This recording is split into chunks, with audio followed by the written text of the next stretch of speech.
बिस्मिल्लाहिर्रहमानिर्रहीम। अस्सलाम वालेकुम नाज़रीन। आज की वीडियो बहुत ही ज़बरदस्त है क्योंकि इस वीडियो में मैं आपको ईद स्पेशल रेमेडी बताने लगी हूँ।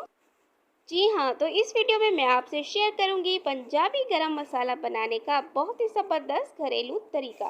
तो चलिए वीडियो स्टार्ट करते हैं। पंजाबी गरम मसाला बनाने के लिए हमें जिन अज्जा की ज़रूरत होगी वो ये है: लौंग 20 ग्राम, काली मिर्च 50 ग्राम, सब्ज़ इलायची 20 ग्राम, जायफल 10 ग्राम, साबुत सफ़ेद ज़ीरा 50 ग्राम और लास्ट में दालचीनी 50 ग्राम। अब मैं आपको इसकी बनाने की तरकीब बताऊंगी। आपने करना क्या है, तमाम अज्जा को बगैर तेल के अलग अलग भून लें, बारीक पाउडर बना लें और अगर ज़रूरत महसूस करें तो छान लें।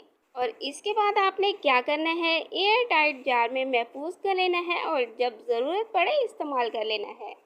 बहुत ही ज़बरदस्त रेमेडी है, इस ईद पर आप ज़रूर ट्राई कीजिए और मज़ेदार खानों के साथ अपनी ईद इंजॉय कीजिए।